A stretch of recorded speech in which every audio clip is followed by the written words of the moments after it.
Hey folks, welcome back to The Pulse. Let's get back into our conversation about time management. Today we will focus on school, work, and leisure. A cleaning schedule. Yeah. Like the chore chart we all hated growing up. Turns out we needed Exactly. it. True.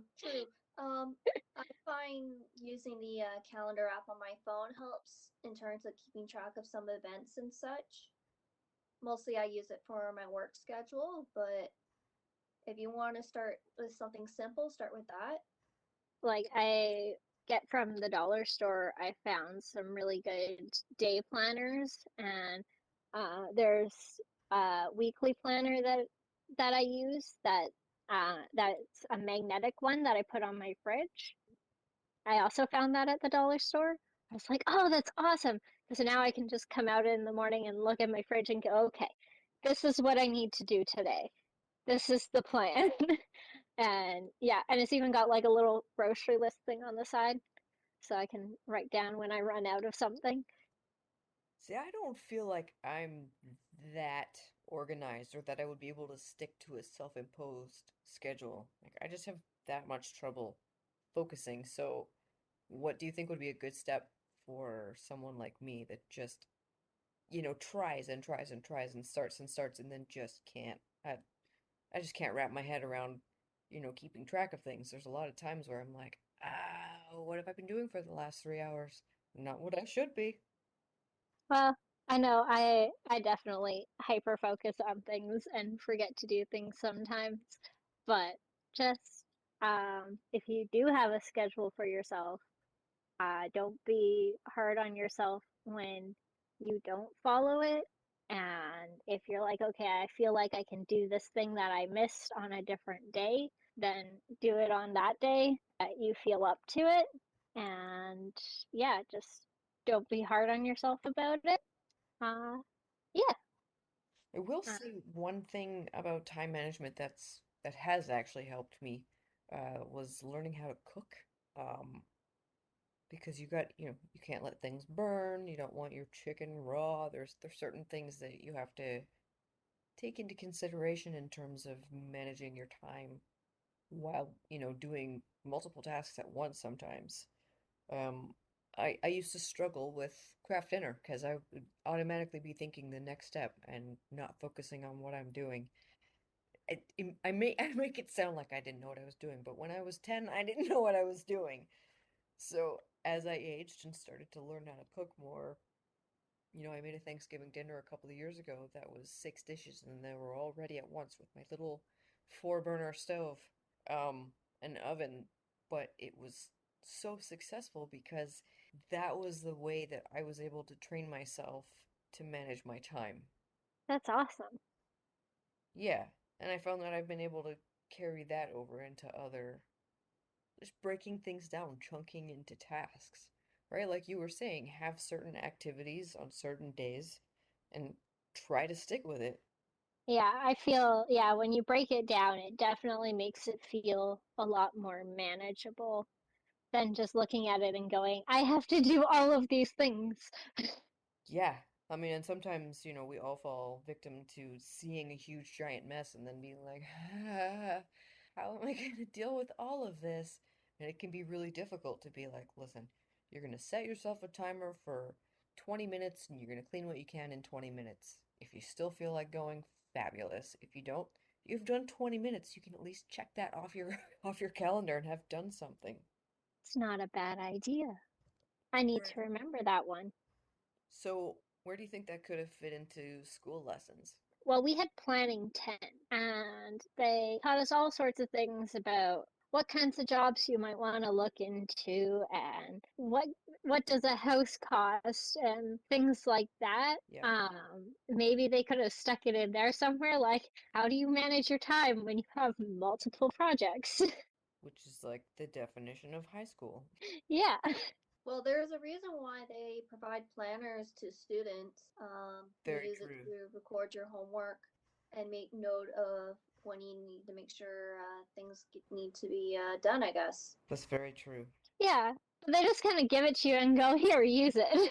That is also true. Well, it's a good way to at least make sure you have a paper record. But I would probably suggest maybe for when you know that there's big important projects coming up, set up alerts for that or something. Yeah, no, definitely over the years I've learned how to kind of like figure out, okay, I need to do this chunk on this day and this chunk on this day and this chunk on this day in order to kind of spread it out, but still get things done on time. Yeah. Um, but like when I was in high school, I had such a hard time with that.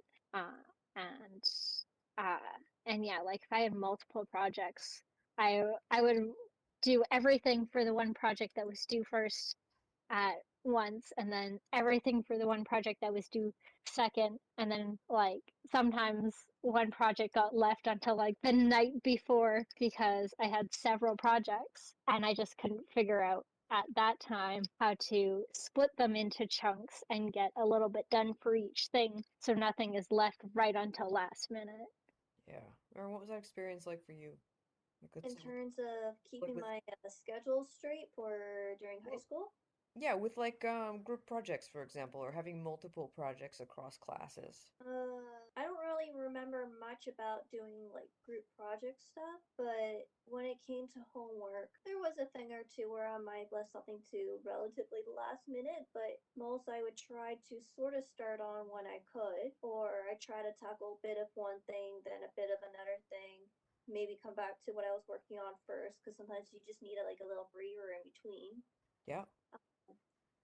Obviously, also is balancing that in terms of along with other stuff. So Now, did you work when you were in high school? not till my last couple months of grade 12, because even though I had been legally able to work for about a year, I wasn't really finding work. So it was more other activities Right. that was keeping me busy, mostly like choir related. I try to remember what else I did during that time frame now. I know either it was last couple of years of elementary school or early on in high school, I was doing musical theater. Girl Guides, I was in that, so that also would take up time. Because one thing with time management and Girl Guides is if you wanted to earn certain pins or badges or challenges, you had to do certain things to get those. So that also would apply in as well.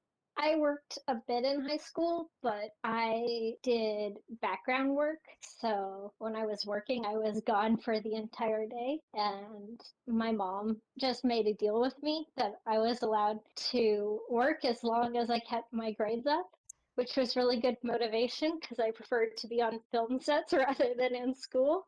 What did you guys do in your spare time when you were in high school? Were you taught like what to do in your free time, or did you just do whatever and like waste your time? It was probably the latter for me. I like surfing the internet, watching TV, reading books and graphic novels. Not sure if I should add sleeping in and on that or not, but yeah, mostly it was my extracurricular activities and then occasionally other things, but mostly that would keep me busy. I did nothing but play guitar. Like my mom would constantly be like, "Why don't you hang out with your friends?" And I was like, "These are my friends. They just happen to have six strings." Yeah, that was kind of how I felt with my books most of the time. I would rather be at home reading because I felt like my books were my friends. They were great. During my snack breaks or lunch breaks for most of my school years, I would like to just sit down and just read my book. So yeah, I totally feel the same as Kayla on that. Yeah, I did some after school theater too, but like yeah, outside of that, I mostly read. That does it for today's episode.